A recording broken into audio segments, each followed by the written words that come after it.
if you want to talk, just continue. But then I would like to ask him, how long have you been? How long did it, like all of this whole situation? How long did it take? Actually, how long did it take you using? How long did you use? And then how long did it take you to stop? Yeah.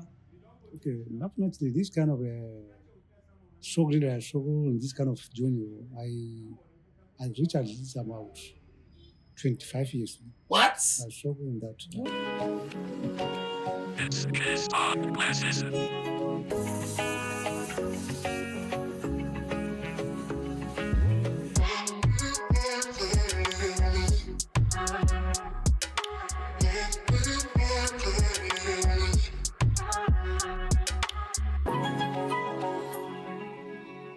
Hello, everybody. Welcome to another amazing episode of the Gist and Glasses podcast. I'm so excited to be back here. It's been an amazing time. It's been a great week. This is Friday, and of course, you know what happens every Friday by 6 p.m. Gist and Glasses podcast every Friday by 6 p.m. on YouTube, on Spotify. Today is going to be a very, very interesting conversation, and this is because we have a full house. First of all, for the first time on Gist and Glasses podcast, we have Kitwa James. Hello, Kit. How are you doing? Hi, I'm fine. Yeah, sounding like Thanks that. Thanks for having me on the show today. Okay, Kit is one of our newest co-hosts. We'll be seeing a lot of her, more of her, often and very, very frequently. And moving on, we have one of my big brothers in the city of Jos. He's somebody that I've known for quite some time.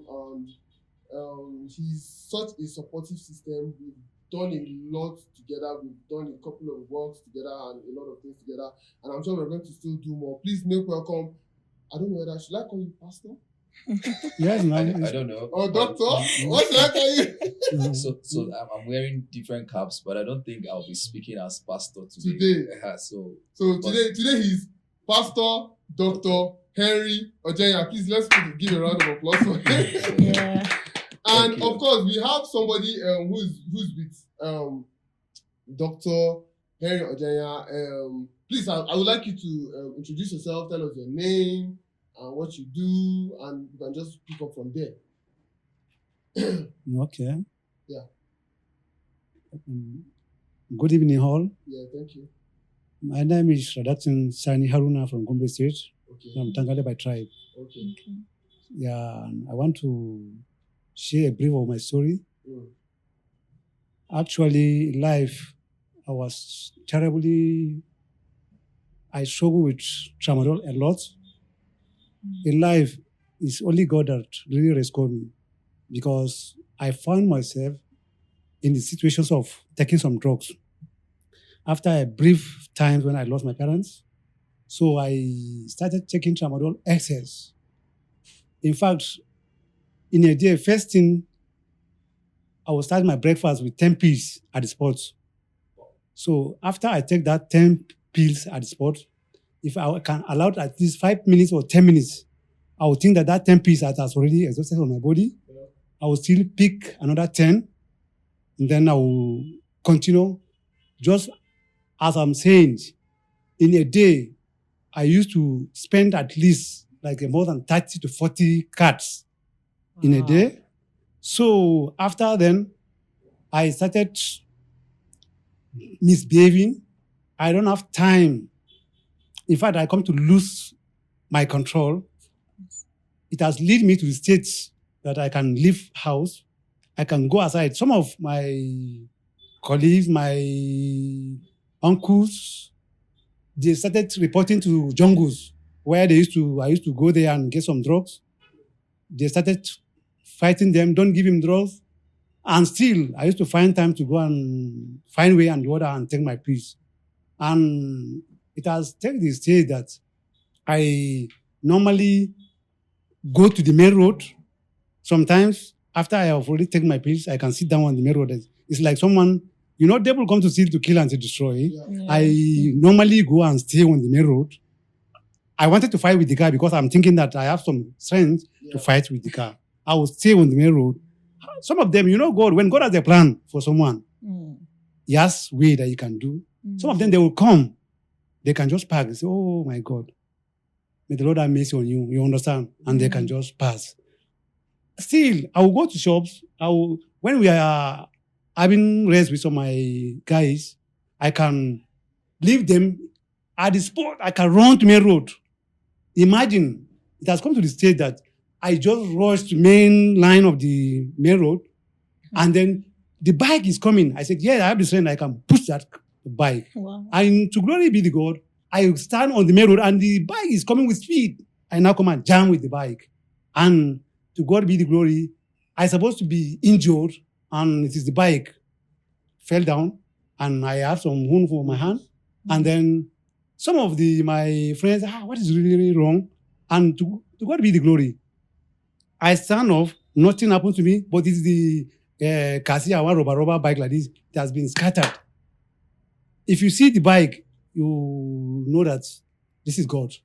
So I started using this kind of drug anytime. In fact, I have already come out. Some of my cousins, my uncles, they are thinking that, Kai, this man, he has already lost control. So sometimes it has reached me to say that I can go. In fact, even though I'm moving, sometimes I can go to jungle place. Sometimes I can come home without barefooted legs. Sometimes one shoe on my leg, I can come back home. Sometimes I can sleep on some of the stones around E04, this kind of weather. Yeah. So when I Yeah. come back to my normal sense, I will begin to see, is it me? And then I will discover that I'm outside. And then I can track to go home.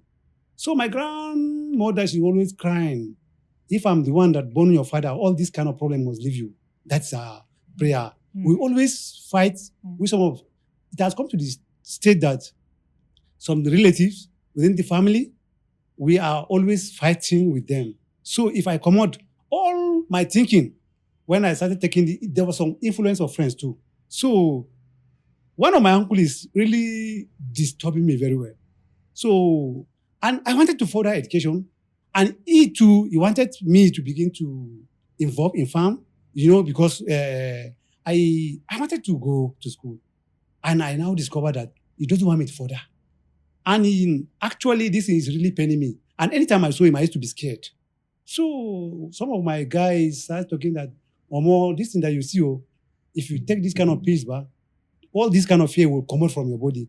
In fact, you can have the strength to speak to him anytime you want. So anytime I started taking this kind of thing, I am seeing it's nothing to me. So I used to tell him things that I wish to tell him because you see my parents are not alive, that's why you are doing this thing to me. I now get the bones. There was a tabs they used to call Exol.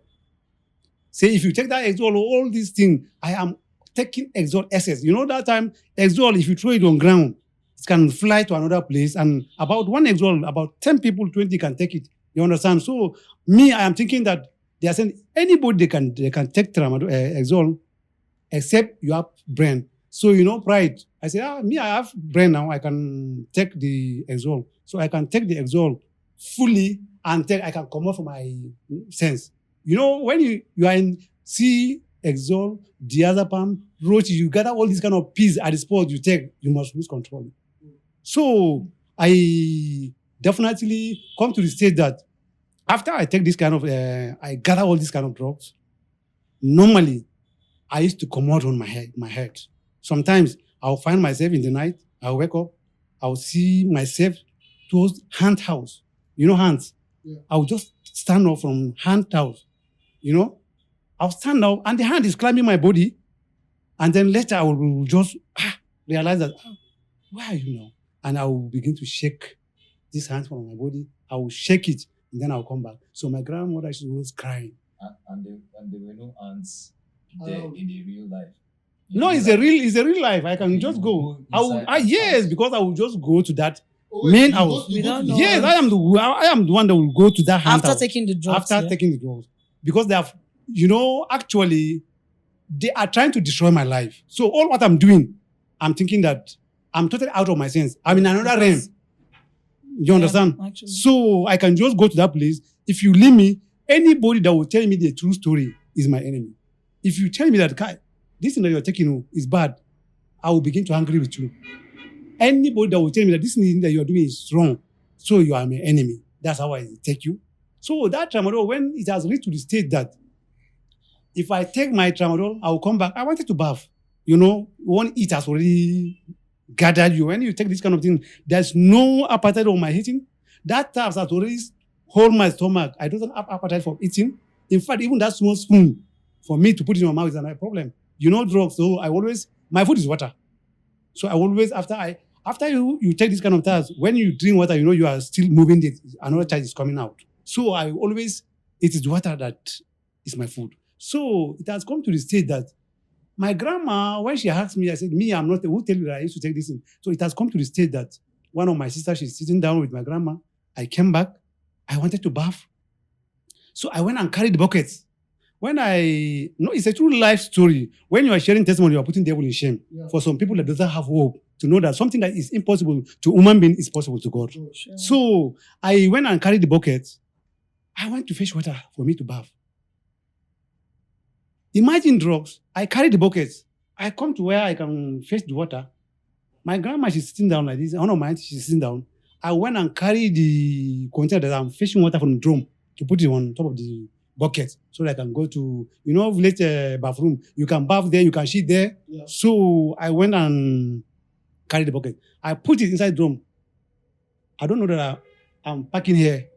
I'm thinking that I'm fetching water from the waste to put on the bucket. And then later, I feel like the bucket is full. I now carry it only it's like I'm going to bathroom. So after I reach the bathroom, I pull all of my clothes. I wanted to put my hand so that to bath. I noticed that there's no water inside the bucket. Also, wonderful. What have you been fetching? Wow. I'm fetching the air now, so that for me now, I'm thinking that I'm fetching water. I'm fetching water now for me. So I'm fetching empty. You understand? So my sister that are watching with my grandma. So when I now say, okay, so those people, I think they are watching what I'm doing. So now they notice that this drug is true, Abby. So I now say, okay, let me play sense for them.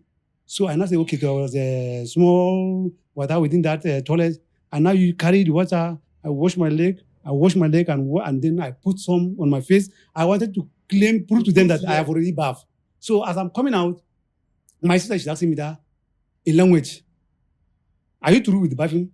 So, when you are not comfortable, so somebody asks you something that I say, what is your problem? You understand? So I started abusing her. Said they used to tell you that you are taking this. You say, no, what do you do now? So I said, okay, is that your problem? So, in this kind of case, Johnny, denial must force inside. Yeah. After denial, you notice that after all, they have noticed what they're then to hell with them. Yes. So I continue doing my things. In fact, I have already gone automatically. I can go to jungle. There was a name they used to call me in my place. I have a nickname they used to call me Kichikiti Obanera. So when I go to the jungle with I can say, oh boy, how much the drugs remaining here? I beg shares to my guys. So, as I normally, I can't leave this word from my mouth. Devil will come to steal, to kill, and to destroy. All these things that I'm doing is like fancy. So, and I'll bite some of my guys to take, and then I'll divide from that place. So, it has come to the state that whatsoever you tell me, I'm saying that, in fact, he doesn't like me. So, one of my sisters now said, this solution, how can they do? They took me to Abuja, in Abacha Road. So from that Abacha Road, I noticed that. So we are from Ekwa in that Tangali. So she used to go to Winners Chapel. That time, the Winners Chapel, they are in Durumi. They never come back to Goshen. So 2 weeks, I never take drugs. All this my body, all the cells of my body, I just come with. I say, Kai, in fact, I can't stay in that prison because I'm not going out. And they used to do home cell in a house. So it's the Abacha Road. So we can go to church and come back. I now said, so how can I do now? Because she's very stubborn auntie. To me, that time, I used to call her stubborn. But she's trying to help me, but I'm seeing that she's a stubborn auntie. So she now planned that, okay, what will happen is that we are going to greet one of my uncle in life camp. So I now say, how can you make that sense to this woman for you to find a way to go out and take this kind of drugs? So I now say, okay, so the best thing that I can do to her, I will just tell her that I'm not feeling fine.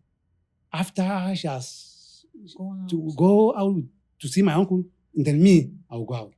So as I told her that I'm not feeling fine, my head is paining me. And she's very observant. She now said, okay, so what will happen is that, okay, she now went and looked for Panadol and give me, but all my plan, I want her to go out. So anytime we went out with her, if she send me to buy something, if I buy it, she don't want to collect change. I normally gather the change with me. So I think that I gather all of the change for that 2 weeks. I think I have like 2,700 in my pocket because she didn't ask me with that. So when I told her I'm not feeling fine, I don't know that she has always talked to the house girl that don't ever open the gate to him. So after they left, so I now come out. I'm like dog. I'm just giving an example like dog. When dog is moving, he always puts sign of something that you can pee so that even though he's going, when he came by, he can notice that road. So anytime we are moving with her, I normally spy direction where we used to stop in that overbridge. So I'm thinking that if you are in this kind of system, anywhere that drug is hiding, you will know, except you don't want to take. So as I came out, the padlock that I know, she has already buy a new padlock and changed the padlock. So when I came back, I now saw another different padlock. So I now go back and call the house girl. Come and open this gate for me. I scare her. Open this gate for me. She now tells me that I can't open the gate for you because auntie told her that let her not open the gate. And I said, do you know me? I can kill you in this household. So I now, God doesn't give me the heart I just want to scare her. So I went and carry her. I said, if you didn't open this gate, I'll kill you with this. Surprising thing, I now see the lady now give me her name. He said, kill me. I said, wonderful. So I was shocked too. How come I'm scaring her and she just give me? I said, okay, no, I know what to do. I now carry that in. I now break the, block that fence. I break it where I can put my leg like this, and I break normal hole where I can, to God be the glory. That offense, one major general have some armies that always controlling that house. So, anything pim, they can take you with gun. So I now climb, because I break it where my leg can enter. I climb back. So there was one church in that compound. They used to call it It's a Life Chapel. So I drop on that because they did about 3 fence like this. So I drop, in a normal sense, I reach to overbridge and I went and looked for those snookers and table tennis. So I'm spying because I know normally why you can struggle to get those kind of things. So I now saw some of the guys, I know the kind of thing, say, oh boy, I need peace. So one guy is our guy now. So he's going to bring the peace. Then one man now said, be careful. Oh. This might be like saying an SS. He's trying to study our behaviors here. I said, guy, truly, I'm not a SS because truly I come to meet my sister and I'm locked up in the house for long. So I need something to relieve myself. Yeah, okay, that's all. They now give me the drug. So because I know her, she used to, no matter how I came back her house, anywhere in my body, she know how to search me. So I said, okay, the best that I can do for her for these 2 weeks, let me take all my excess in my stomach before I come back. So I gather all of my peace from there and now take it all. So remember, I break the hole inside and then outside I didn't break anything. So as I am coming back, You can't climb up. there's no way I can have access to how I can climb. So I now say, okay, the best thing that I can do, how can I do? I climbed that 3 fence in Salat Chapel.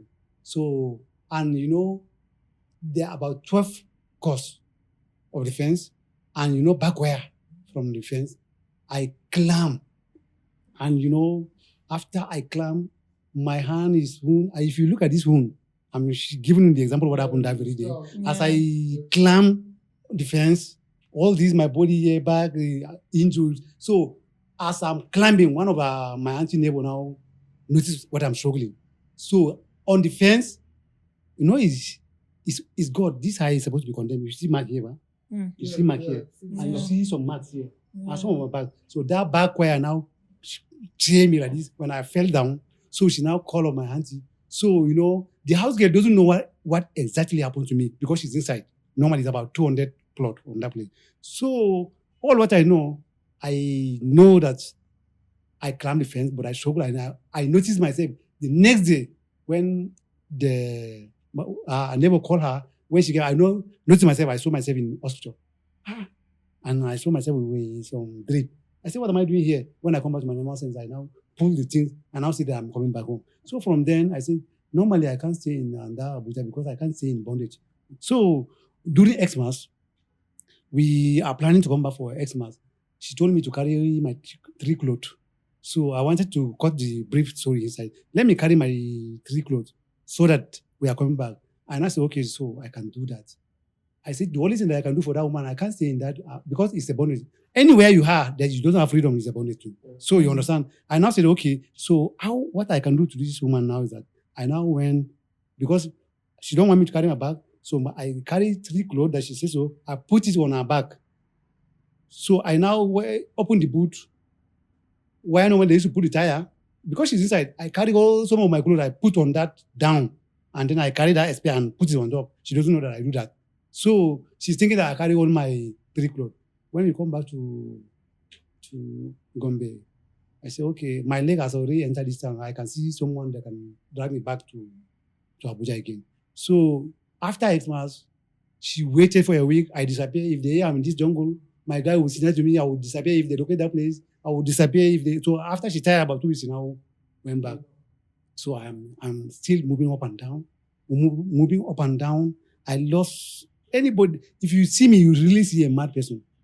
Totally that I have already come out for myself. So, Radakson, I know it's a very long story. Yeah. And it has been many years, so it will be really difficult for us to get all the rundown of the story. Yeah. But I think what was the point for you?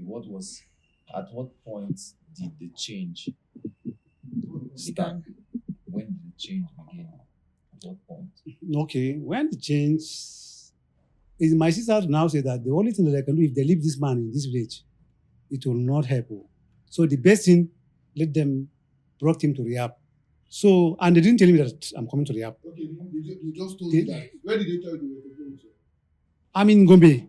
So they are the one that plan. One of my cousin sisters, there are 3 of them. So, and they now said, okay, we are coming for a wedding. Okay. In Jos. So I said, I'm not coming for that wedding.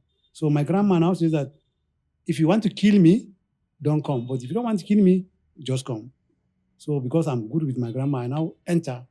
When I came back, as far as we are going for wedding now, so we enter Jos. I don't know Jos. I used to come and pass.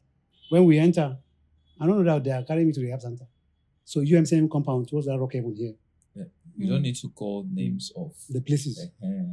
Yes. So it's a rehabilitation center. Yeah. So as we enter the place, before I noticed that they had disappeared. And I noticed that normally I saw one man is asking me, why are you taking tramadol? I said, wonder what there is a problem with that. Because I don't know those kind of people. And they're asking me, why are you taking tramadol? I look at the place, they have already locked me inside. I cry because definitely I noticed that there's a problem. So I reached 1 month, 2 months, 3 months from that place. And definitely I struggle with anger in that place. I'm not comfortable. I complete 3 months from that place. From then, they started bringing another allegation that, hey, Radakson has already left the drugs, but the issue of anger, let him just stay for another 3 months. And I said, that one should not happen to me. From then, that's where I noticed their office. Is it possible to call the name of the place? So, from then, my sister, I don't know where, they know each other with Madam Priest. So from then, they now call Priest where I know Caris. And from Caris, I don't want to associate with anybody because I'm seeing human being like, in fact, the thing has already removed me. But they don't want, any human being that I'm seeing is like, it's not a human being. And anybody that is going to tell me the truth, I'm saying is like a winch to me. So, in fact, my sister, I am saying that you brought me to just to kill me, we will die together with you. Because you come to kill me and just, we will die together with you. So, Praise now says, okay, I don't know, how God is these things in life. I saw the woman, she's asking me in the rehab. The day that they make that we are going to graduate for after 3 months. So they now say that I'm not going to graduate because I have issue of anger. I say, this is where problem will start again. So there is no way that I will not graduate. That place is enough for me. So I changed. So that's where they brought praise. And she now said, "Hi, young man, how are you? Can I talk to you?" I said, "I didn't know you. So can you listen to me?" Even though she's coming close, I'm just going outside because I don't want. So she now tell my sister, let her hold on. We have a conversation. She's asking me one-to-one. When she asks me, I will give her the answer. And she now tell my sister, this issue is issue of counseling. No, it's not the issue of rehab because all the response that she asked me, I've been giving her the answer. So I think all what I need now is counseling. So that's where I know their office in Caris. When you come back to Caris, you know the truth is bitter. Yeah. Anytime they join me with him, anytime he's telling me the truth, I say, be careful with me, oh. So we are always angry. I'm anybody that will tell you the truth. In fact, I take him as a big enemy to me because of anytime, in this kind of journey, in the process of recovering, you can relapse. So, denial in the issue. Anytime I used to stay in jets. So I used to come to counseling at least 3 times in a week. So the time that I didn't take, they used to know. If I take, they know. And they used to tell me that, Radakson, you are taking this. I say, now you take him because I know that I don't take him. I'm always angry with him because anytime I did, normally they used to know. But were you still going back in a way? Well, I mean, after the rehab, before you started with Yes. you were still tasting a little. Yes, after I come out from that rehabilitation center, Yes. I used to come for counseling. But I used to pretend to them I'm not taking because when I came back, the weather of Jos is different now. I used to take pills. So when I came back to Jos, I don't know the direction that I can take the pills. So I started taking some gin towards the get abuse. Yeah, there was an area they used to call Angwanjarawa. There was one Minchika man. So if I come out from the jet inside seminary, I can just go to that junction, Angwanjarawa. I will go and see myself and all that. Because I know I'm at with some pastors after I come back from counseling. So I can go out, I say, I'm coming now. I can go and do gunshot at 10 this night because there was some small container. Yeah. There was something they used to say JD plus. So I used to take it I used to take 10 at the spot. So that I am seeing the weather is, is cool. I'm thinking that if I take this, I can feel home. So I can come back. Then I'll find garlic and put on. I'm thinking that nobody will perceive I'm trying to really hide from this kind of thing. So all in the process of this recovery, they used to discover. So to God be the glory and the prayers. Because normally, I have some guys that we went to rehab together. Up to today, they are struggling. That's how God helped me through Caris. I'm going for counseling. In fact, one of my sisters said, me, I'm tired with him. So Madam prays and them say, no. So don't mind. Even, in fact, I'm telling you the truth because I can't say because my family has said they have tired with my process. So she now said that, okay, if you are tired, just leave him to me.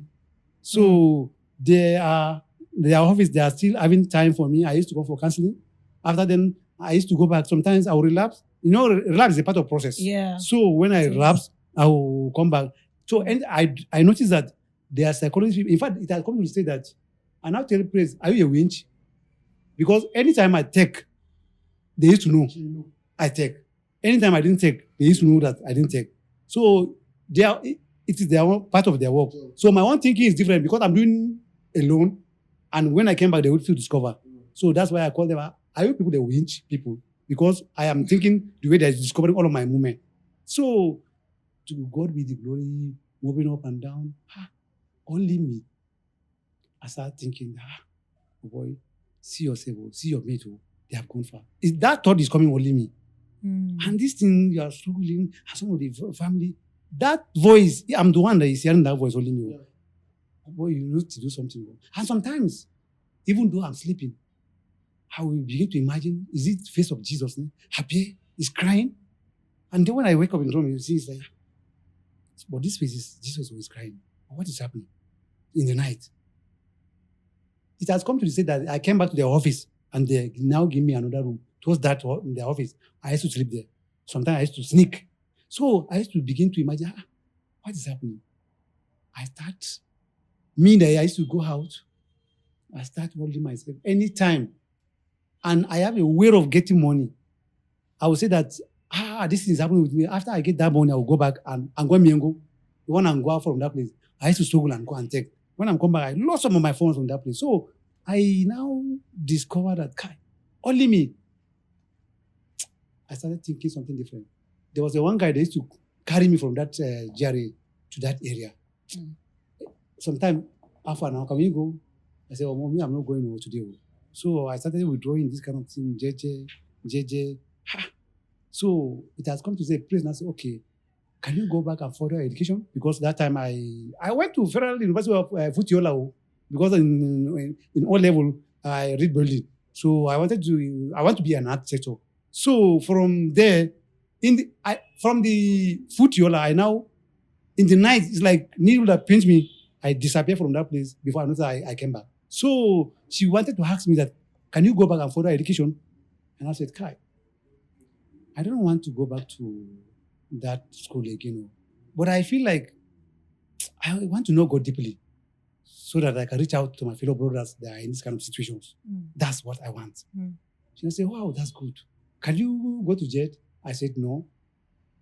So she now called, can I call Bro Sam Tutu or not? Okay, so she now called one of the uncle and said, okay, I have one of the clients that you wanted to go to mission school. How can we do? So she called him, we spoke with him, and he now gave me, he said, from Tangale tribe, I have a boy in Capro, he's still, it's a mission school. Outside mission school towards that Kapanchan. If you are going to Kapanchan. So I now went there and buy the form, and I continue doing school there. That's how God raised me. When I came back, I'm in the school. I always begin to feel like, as I normally use that devil comes to steal, to kill, and to destroy. I'm in school, I will feel like, oh boy, you are smoking. I wake up, I will say, Kai, teachers, this is really my hard work. I want you to help me and pray. So that's how I normally cast it, and to God be the glory. If you ask me, I can't sleep a day without this kind of peace. But to God be the glory. I finished my mission school. I came back, and I'm together with them right now. Wow. That's Wow. how God was coming. That's the brief my story. That's a lot. The way this episode started, I didn't even introduce the topic. Unprecedented. This is the first time this is happening. I didn't even introduce the topic. He just started talking, and I felt like it was necessary and important for us to allow him to speak. But I would like to come back to you now. You've been working with a lot of people like this for a very long time. What would you say is, at what point do people get it? How do people fall into this trap of, okay, I'm struggling with substances and a lot of other vices? How does it happen? Like, what are the things that... Well, there is no one reason why someone will start using. Many people would use, when we talk about one reason, or when I talk about no reason, I'm talking about reason to even up to the point of choice of what kind of drug I should use. Okay. So there's no particular reason why somebody will use a particular kind of drug and why someone will be hooked on drugs. There's no one particular reason. However, there are different reasons that might. So if somebody, for instance, like for his case, he shared that he lost his father, right? So trauma could be one of the reasons.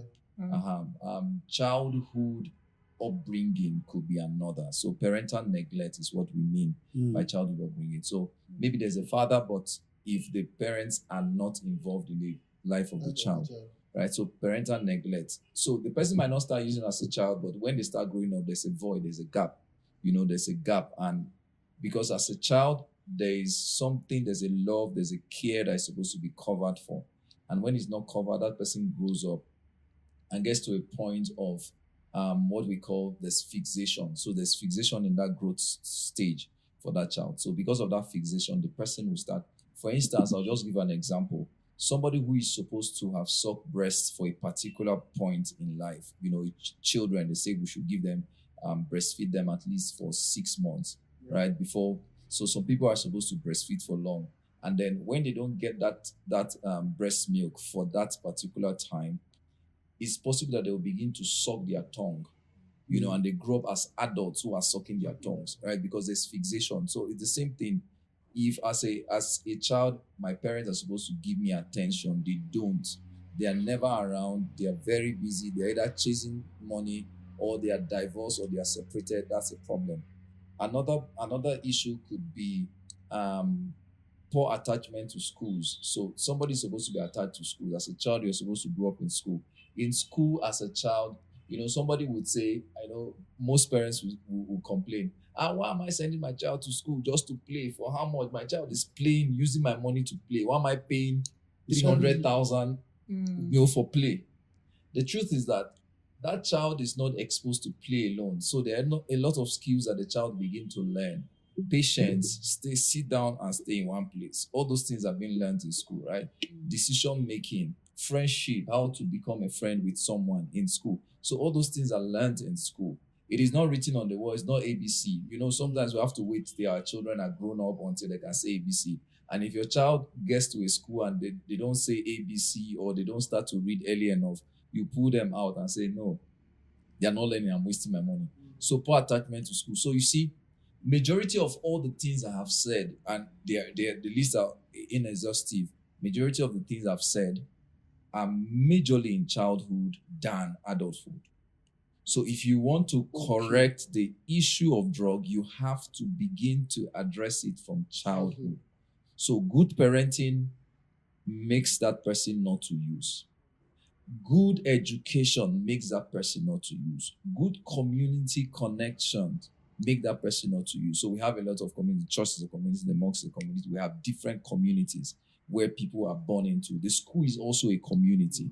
So you see, poor attachment to the community itself is a problem, right? So every other thing, when somebody starts using drug and we want to find out, the easiest way we deal with it from the beginning is to go back to the childhood history.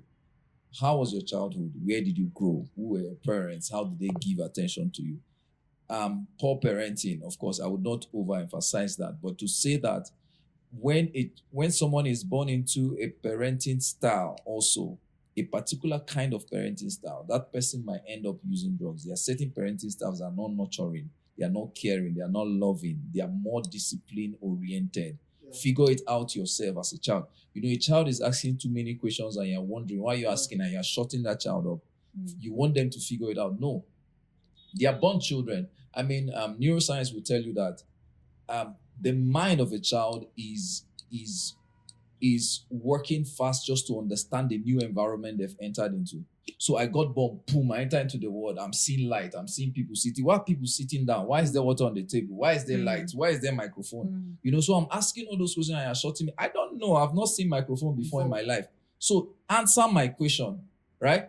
And of course, when they now grow up to become 18, they now have all the answers. In fact, if you didn't answer them, I'm sorry for you. They will find the answer, because as at 18 now, they are supposed to now be providing answers. So at 18, you cannot begin to tell me what to do when you didn't tell me what to do when I was young, because I was asking you all the questions, you were running away from it. So a lot of things, I'm sorry, I'm making a lot of emphasis on parenting, but it's really important because majority of, whatever we are today is a product of the parenting styles that we have received. And different parents, unfortunately, we get married, bear children, and then we want to figure out what parenting style, and sometimes we just borrow parenting styles from our parents. This is what my dad did, so I'm going to do it. Not understanding the uniqueness of our children, the differences that they have, and how to, support them. So now that brings us back to the family, right? So family is really important, right? So family is where we now draw value from. Every family should have value. And how do we instill those values? The parents are supposed to put in values for their children, right? So for instance, in my home, we don't watch TV when school is in session, so my children knows, right? So there's no TV. What am I trying to teach? I'm trying to teach sacrifice.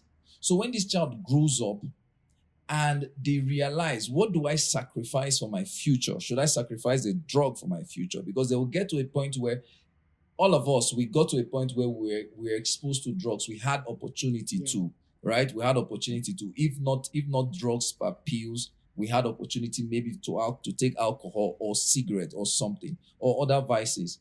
But we didn't, because there was a foundation, and that was because family had put some certain level of values into us, right? So value is important. Of course, the church and other places we learn values from. So what is the value of your future for whatever you are given, right? So I'm saying a lot of things, but I believe that we understand the basis to which people use drugs. Of course, they will talk about peer pressure. It still goes down to whatever has been given to that person as a child, right? So do I trust my parents over my friends? How much trust have my parents been able to sell to me? So because if a child comes to tell you, for instance, that the person is growing, is now growing and is developing some things, puberty. So he's seeing hair and other things. And then you tell the girl that if you talk to a man, you will get pregnant, and the girl sees that other girls are talking to men and they are not pregnant, right? That brings a kind of dichotomy. I'm confused now. It's an oxymoron. You are saying something here and I'm seeing something different, right? So I will now trust my friend because my friend told me that if you love a man will do this for you. And I love the man and he did.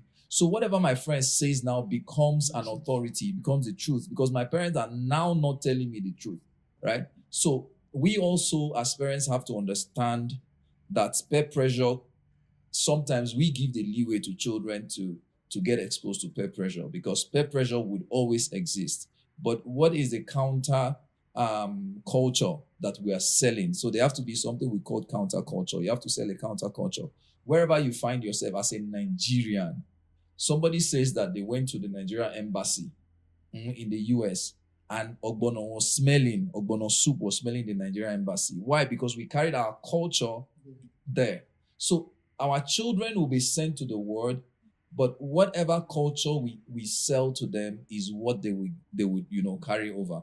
And of course, there's something called counterculture. So if the culture you are being nurtured with is not strong enough for the world you are going into, the world you are going into would subdue the culture that you have been given. So the value you've been given, if it's not strong enough, if you've not been taught how to make decision, how to make decisions. So decision making is really important, right? So how to make decision. We're all given the opportunity to make decision, either to smoke or not to smoke. So decision making, it comes from the family, it comes from the school. Problem solving. So I'm saying this also to let you know that some of the issues why people use drugs is because they don't even know how to solve problems. So you are faced with a problem, financial problem. You are faced with a problem, to work. You have too much workload and you are supposed to work. Or academic load, for instance. Somebody's having carryover and they say the only way you can forget about this carryover problem is to smoke or to drink or to take pills, right? And the person took the pills and actually I forgot about it. That's the truth, right? I forgot about it. It's just that when the thing, it did not go away. But I realized that, okay, there's an escape route for me. For me to keep staying in this school, I need to keep forgetting about it. So when I take alcohol, I forget. I would stay for some while. So I decided, okay, now, this person now decided, okay, now I want to keep taking alcohol so that I will keep forgetting. So the person gets hooked on it. Why? Is because there is a pressure and the person doesn't understand problem solving. How do I solve a problem? Should I circumvent the problem or should I find a way to solve the problem? If I don't solve the problem will still remain. Who should teach me problem solving? My parents, my friends. No, not my friends, right? My teachers. So somebody should teach problem solving from childhood. So that's where the problem is. We have to say that there are different reasons why people take drugs, but there's no one particular reason why somebody will take drugs. Of course, there's one other I have not mentioned, which is the existence of a mental health problem. So there might be an existence of mental health problem. For instance, somebody who is depressed, of course, would want to take alcohol. However, the funniest thing is that alcohol is a depressant. So you are depressed and you are going to take a depressant. You are slowing down something that is already, you are depressing the depression, right? So you are making it worse, right? So, but if there's an existence of a mental health problem, there is a relative connection with drug use. So that's one other thing, because there's already a gap in the brain that might lead the person to using. Secondly is if the person had used before or has been exposed. So use before sometimes is not the person's personal use. Sometimes use before is because of the parents who had used. So the father was a drug user and there's something in the gene. So the father was using and then the child got born into the So family. it's transferable. So it's transferable, right? So it's hereditary, right? So, Okay. and the funniest thing is that it can skip generation.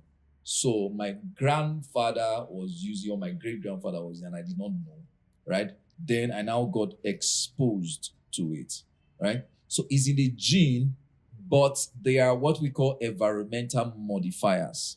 So there are things in the environment that can modify me to either using or not to use, which are the other things I have mentioned, right? So if my great grandfather had used, and then he skipped generation, skip, and it came to me, and then there was no parental upbringing, there was parental neglect, and then trauma, boom. So that space is open. So the space is open, so the gap is open. Now, my first use, I now use, then something click that in my gene, somebody has been used. Yes, so this thing makes sense. Kai, it now makes sense. So I begin to use. Now, if there's no modifier at that point of first use, it translates to become second use, and then the person gets what we call addicted. It becomes dependent on it because the brain now develops a new pathway.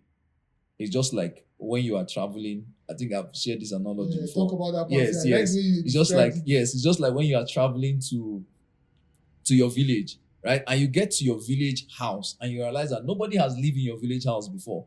So for a long time, nobody has lived in that house, and there are bushes in the house, and you drive.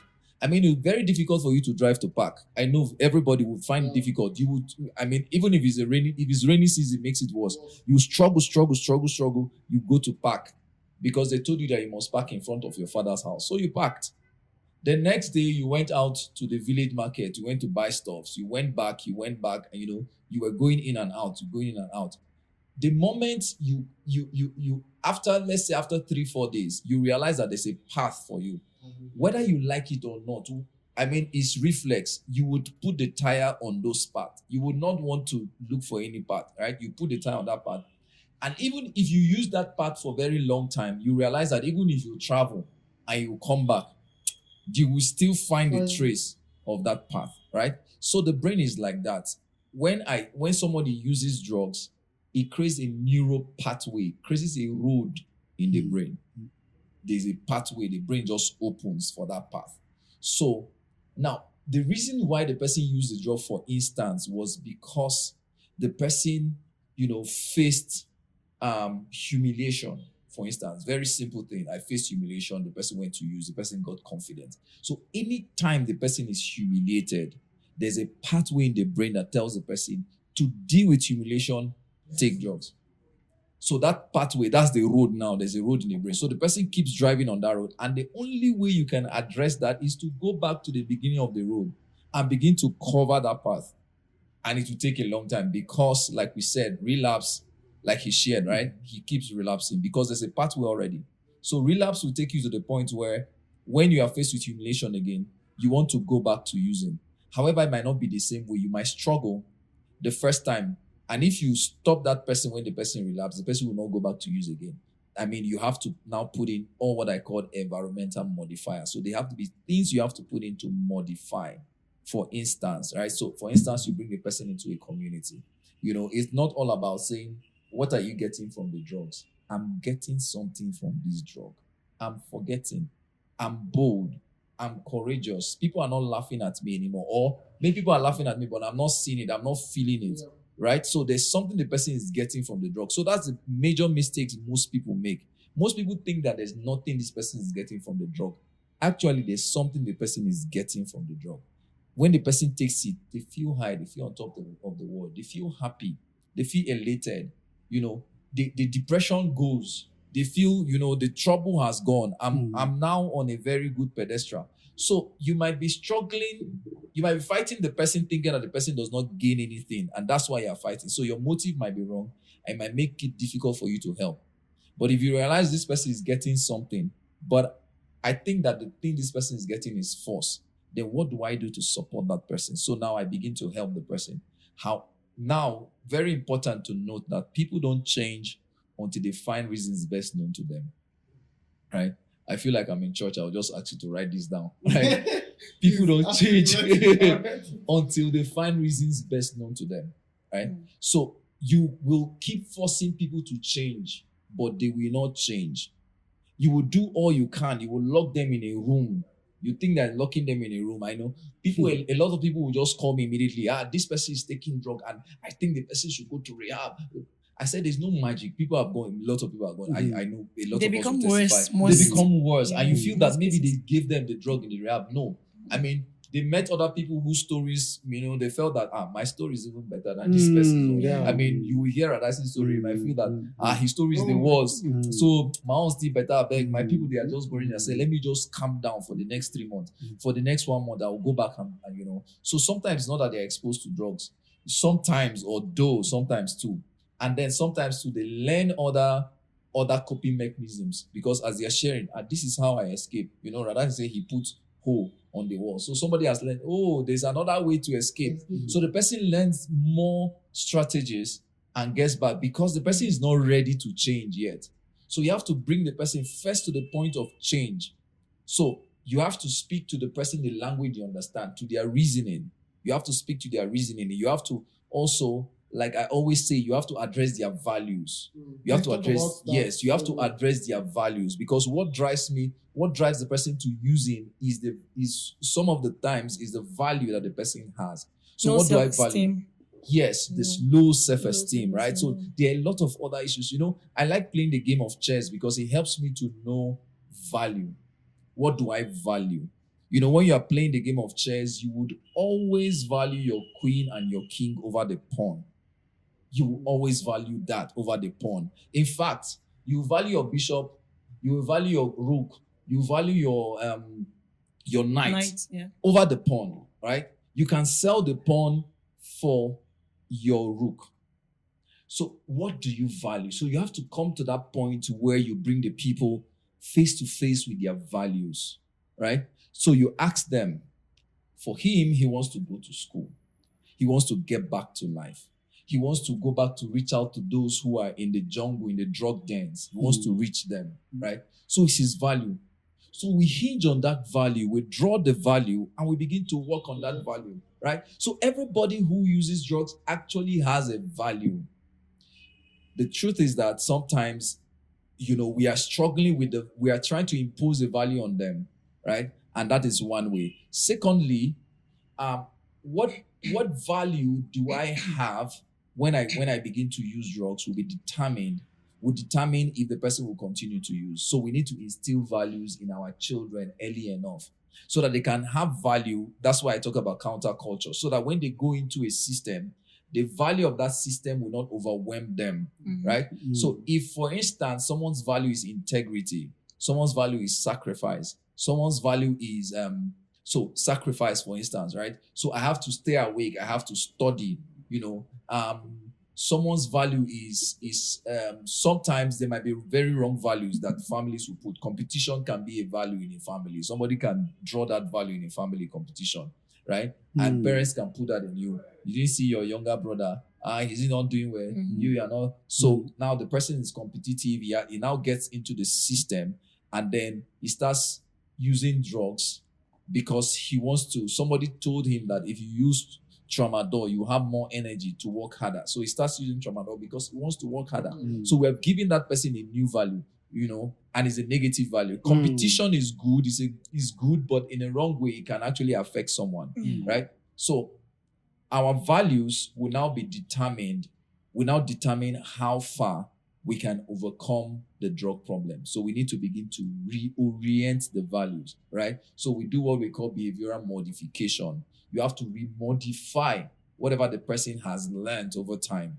And it takes a long time, right? It takes a long time.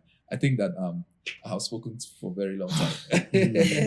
Honestly, I really don't get tired of listening to you talk because you have a first-hand experience and you have a first-hand relationship between all these people. And for me, I feel like you're having to listen to you is far more important because people are able to really get the full gist of okay, why do people do this? Because most of the time we as a community, as a society, we look at them and like, oh, this person is useless. Do you understand? Because from our own perspective, we are seeing that okay, they're supposed to be doing is it that you cannot see?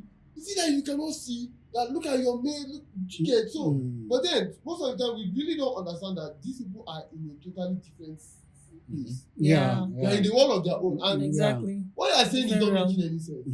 You know, so it is very important for us to listen more to people like you. Why? Because you've been able to study them. Yeah. You know, you study them, you know that because he was saying whenever he's used, he doesn't know. Yeah. Whenever he's clean, he know. So it is good for us to hear you very, very well. And so if you want to talk, just continue. But then I would like to ask him, how long have you been? How long did it like all of this whole situation? How long did it take? Actually, how long did it take you using? How long did you use? And then how long did it take you to stop? Yeah. okay, definitely this kind of struggle in this kind of journey, I reached at least about 25 years. What? I struggle in that. What? 25 years using. So Sorry. How old were you when your parents? You said you was due to the loss of your parents. Yeah. How old were you then? No, me? Then, when did they died and then you were left alone? When my father dies, I was at least about 16. 16. Yeah. Wow. Yeah. In his own case, I feel like most part of the thing that actually triggered him or actually lured him to that particular In fact, stage was influence. In fact, my mom, Friends. according to, in fact, the worst part is my mom. When I come to realize actually my mom died. I'm 3 months. Okay. So the mom that I am expecting she's my mom Yeah. is my grandma. So when I notice all those things now, Oh my God. so yes. That parental, that the thing you talked about. Yeah. And I mean, you cannot circumvent it. It's not his fault. It's not his parents' fault. Yes. I mean, yes. So who steps in now, you know, to in a place of, and then he was lied to. Do you get it now? So he now, I mean, because he felt that this person is my mom, and then you now when you come to the place of realization, you now realize this person is not my mom. Yeah. So everything became fake. So the only thing he can find solace from is the drug, which is the only real thing. When I take it, I will feel this way.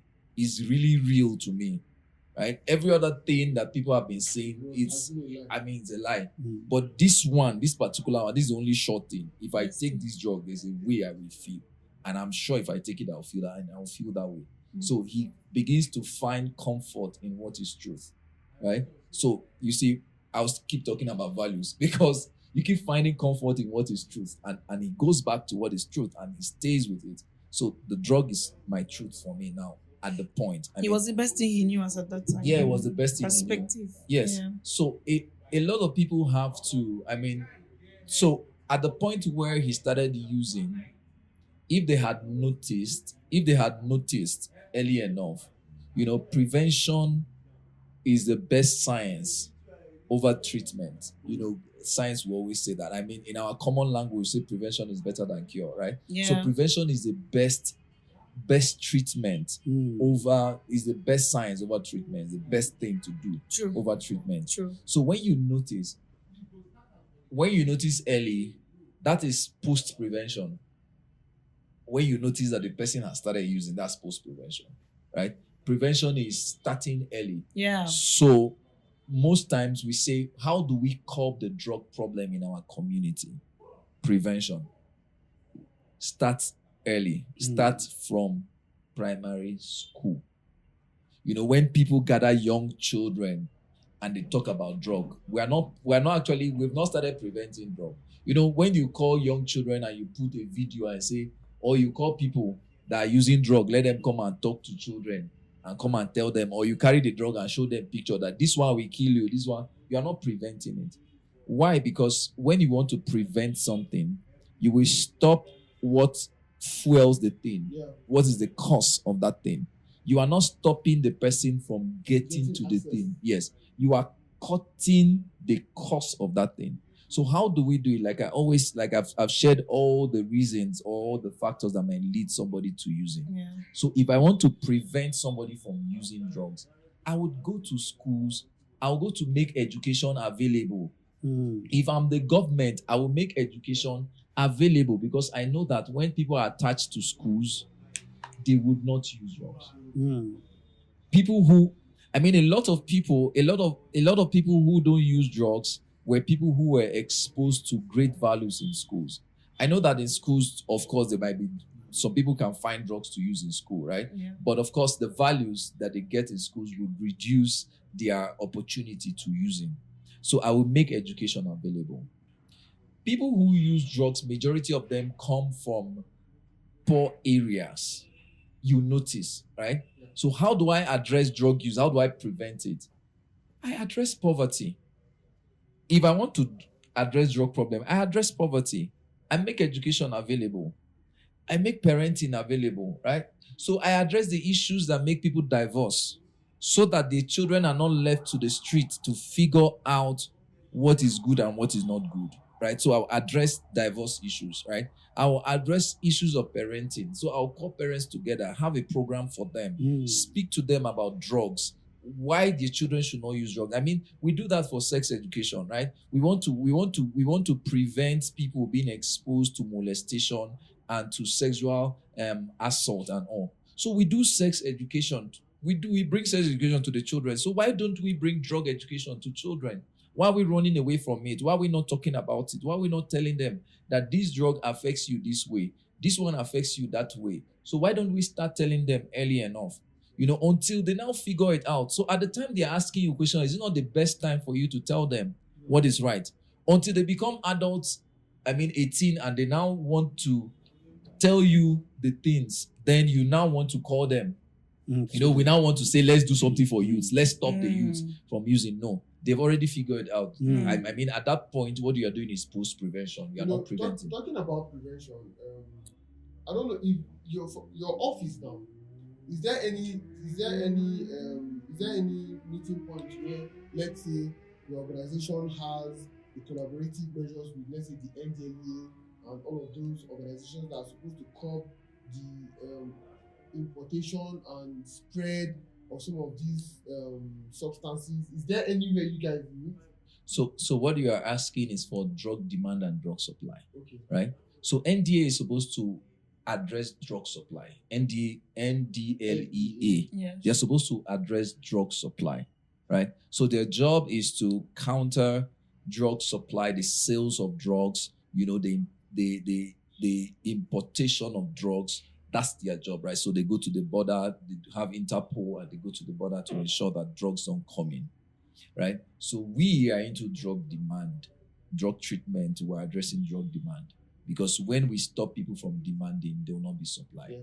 However, Nigeria is a transit point, so drugs always come through Nigeria because our borders are porous, right? So if somebody wants to take drugs from Europe to US, they will pass through Niger and take it, because they are transit route. The way they have grazing routes, so also they have drug transit trafficking routes. The way they also have trafficking routes for human trafficking. Yeah. Also, drugs also have their trafficking The routes. system is. And if it's, the cartel is not something we can go to start talking about, because drug money can buy house, buy people, buy election, drug money. So it's not a discussion we want to discuss today, but that's drug supply on its own is a big thing to do, right? So NDLEA are focused on drug supply. However, there is a part of their component that brings in drug demand. That's why they have a rehabilitation there. Because if they carry somebody who actually was not a drug supplier, was a drug user, then became a drug supplier because they were using and say, there's a business in this thing. So now to address that problem, when I bring that kind of drug supplier, he's not a big drug baron. He's just this guy that sells petty drugs, on the street and all. So I can rehabilitate. So that's what NDLEA does, right? So we have worked the last World Drug Day. We did something with NDLEA, for the state. So we worked in collaboration, and then we did some campaigns around the state, right? However, campaign is, when we say drug sensitization, is really expensive. And the result is not as much as when you give attention to one person, right? So when we do sensitization, we're just creating awareness to many people. And we might not address the problem why the person started using the drugs. We just want people to know, right? So that's just awareness. And the money you might put in the sensitization might not give you the results that you expect. Because most people say we want to sensitize. Let's go and do campaign. So we put a lot of money, we do billboards, we do banners, we do posters, we pay people to come and play drums. We put a lot of things and we make a lot of noise, but we cannot even track how many people stop using drugs from that. Of course, a lot of people will not stop using drugs because you started shouting. You go to your campuses, and then you see on your campus, say no to drugs. You're everywhere and they put a lot of things, and you feel that by putting that, people will stop using drugs. So back to your question, just to wrap up, there is an interconnection between drug demand and drug supply. So every time when NDLA helps to stop drug supply, they actually also reducing drug demand. However, the best way to stop drug supply is actually to reduce drug demand, because if there's no demand, nobody will supply. One of the reasons why I had to ask this question is because I think in 2018 I did a seminar in one secondary school just about the very business, and then I went to NDLA office. I spoke to some officers and I told them, okay, this is what I want to do. I'm funding it. I'm doing all of that. I brought two of my big brothers, Pastor Ojenya and Mr. Babs, and we discussed about finding your purpose, entrepreneurship, just to get youth involved in certain things that will help them. And while I was having a conversation with one of the LA officers, he was telling me that this their job is a very, very funny and frustrating job. Why? Because the cartels are so strong. They go out there, they arrest people, they try because they keep arresting small boys on the street that are peddling tiny beats. Yeah. Meanwhile, the main people who are controlling the large chunk System. they are not. You can't get them. Sorry to cut you short. I know our time is really running. A story. I mean, we went to one of the community. I will not mention him, right? We went to one of the community, and the community leader realized that there's a guy that sells drugs in that community. So for them to stop the young people, because young people started coming down with drug problem, they were on the street. So in order to stop that, we need to push this guy away. So how do we do it? Let's call this security agents, one of the security agents, to arrest the guy and then take him in detention. So they arrested the guy, took him in detention. The guy came back to the community, full-fledged, through a party, he sold more drugs. Why? Because he went there to find more business. Yeah. Do you understand? So back up. Yes, back up. So he went there, he was arrested, but the person supplying him. So there's a bigger guy. I mean, there's a chain. Yes, there's a chain. There's a supply chain. There's one person that is up that sells to someone else. That person sells someone. So the people the NDLA would arrest would be these the last guy that was selling the little things. So I mean, if they go up to the big shots, of course, sometimes also political will is also involved, and we don't want to talk about it, right? So a lot of other political will is also involved. So it's a lot of work for NDLEA, and we need political will to support them so much. And if the guy that is supplying at the hem there is also having strong arm in politics, like I told you, drug money can actually also buy election. So if the guy was able to support in buying election, then there's no point. So at this point, the only thing that can keep someone is, like you said, having your own individual value and your own way to say, okay, I have my value system and this is what I want to achieve in life. And irrespective of what is available for me out there, I've already made a decision that this is what I'm going to do. And no matter how the influence comes, I'm going to stick to this decision. Apart from that, it looks like a lost cause. Because it keeps flowing from the top down, and it is only you. Okay, what are you going to do? Are you going to choose to do this, or are you going to choose to resist it? Apart from that, nothing is going to help you anymore. Wow. This is a lot. I don't know if you have any other thing you want to say in closing. We just hear from you and him, and maybe you just say something and then we wrap it up. Yes. Well, I mean, what I want to say is that there is hope for anyone who is using drugs. There is hope. Anyone who is using drugs can be treated, right? And the person can become functional. However, we need to look for the right tool to use. We need to look for the right tool. What tool would be most effective for this person will not be the same tool that will be required for another person. So we need to look for the right tool and don't give up in trying, right? So even if we're making the mistake, don't give up in trying. We have to keep trying until we get it right. Okay, I don't know if you want to say any last word. So actually, we have spoken a lot. In this kind of, as you say, so the truth of the matter, with some people that have this kind of case, don't be tired with it, because and the only way that you can draw their attention, majority of some people are seeing people as like they are mad people, and I can just encourage you, don't give up on them. Keep trying. It's God that changes people, and the only way that you can do, you can show them love, because God is love. When you show them this kind of love, that's where you can get their attention. That's the only thing I can say. To be very honest, I'm so happy, and I don't know if it's okay for me to say I'm so proud of you. because you've done a lot of work. I can only imagine what you look like then. You don't look like any of that now. Like Actually, you don't look like all of the things that, apart from the scars that you look at on your face or over your body, you don't look like any of that. And it's just so inspiring to see that people are actually putting in a lot of work and a lot of effort into seeing that they come out of whatever it is that is holding them back from achieving their goals, becoming great in life. And I'm so happy that you've been able to do this. And I know that your story is going to resonate with a lot of people. And you'll be able to be honest, I feel like God has a very, very big plan for you. And that is why God has been able to keep you, sustain you. Like somebody who you saw a bike coming and you ran into the bike. Like on a normal level, like it should have taken your life, But God in His own infinite mercy has been able to keep you, because I believe that there's a plan and there's a purpose. There was a point for me, yes. So, Auntie. Come on, like, Auntie. Okay, well, so there's a lot to say, really, but I must commend your effort as well, and then that of your family. They did a lot. Trust me, it was a lot, and it's not an easy thing.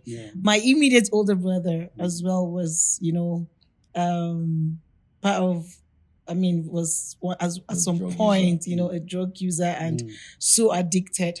But just like you, he's also in a refuge home. In fact, they call him their resident pastor. You need to hear him break the scriptures now. You'd be like, okay, really, God actually has a way that He does these things.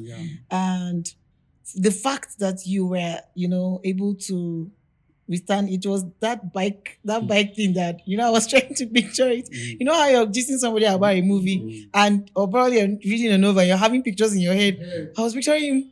Okay. The bike is coming. You didn't think about the one he climbed barbed wire. I didn't even think about that. It was the barbed wire history too. I know how painful that thing can be when it peels off your skin. So it was the bike for me. I'm like, how those Indian movies, when the bike is coming, and then you want to just I'm like, how did you do that?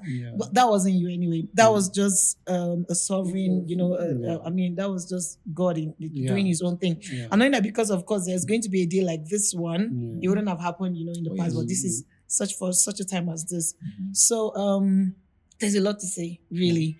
But just like Pastor Henry, earlier said, Dr. Henry said, he was talking about influence and then self-esteem, really catching them young is really important. And then another thing again for me is environmental hazard. The environment really does a lot. I know when my brother started, when he was just telling us the whole scenario, our environment actually contributed. And then from secondary school, the kind of friends that he kept as well. And we were surprised that you started from JS2. How? Nobody. We did not know. My dad, that is so, intelligent. So the whole thing was everybody JS2. We started this whole thing, and then we began to see it. It actually takes. It's like a routine happens. So before you begin to reap the fruits, it takes a lot of time. So, I mean, there's so much to say, but then we've spent a lot of time, and really, you've really said a lot, Dr. Henry. Really, we're glad to have you on the show. So thank you. Happy. Okay, we want to thank you one more time for coming. Thank you for sharing your story. Thank you for opening the eyes of a lot of other people out there to be able to see these things and make amends very, very early in life. And so, with that, we're going to call it a wrap for today. We really appreciate everyone who has stayed back and waited to watch this episode, to listen to it on Spotify. So the end. Please, if you have anybody that needs help, please reach out to somebody. You can reach out to us on our personal socials. Reach out, drop a comment. We'll find a way to connect you with I don't know, maybe just talk about your organization before we Yes. So Caris Healthcare and Community Support Initiative, we're providing help and support to people who are experiencing drug problem, general mental health problem, right? So you can reach out to us. Our number is 090 60,000 2099. Right, so you can reach out to us, and of course, we're at the GRA, number 24, Wase Close, not too far from the primary health care headquarters. So in Jos, so you can reach out to us, and of course, find us on our social media handles at Caris.org. So you can find us there, and then you can reach out. When you were calling out the phone number, why is it 6,000? 6,000 $6,000 billion. Okay, guys, thank you for staying tuned. We promise to come back here with another mind-blowing topic that is going to get you all vibed and you all energetic about it. Thank you very much. Please do like, comment, share these videos. Subscribe to the channel if you haven't done so. If you are seeing us for the very first time, please help us subscribe to the channel and click the bell so that whenever we drop any content, you'll be able to see it and you watch it. And I just want to say thank you for everyone. Thank you to everyone. Thank you to you. Thank you to you. Thank you to me. Thank you to Caris. Thank you to Melky backstage. All right, see you guys in the next episode. Peace out. Hello.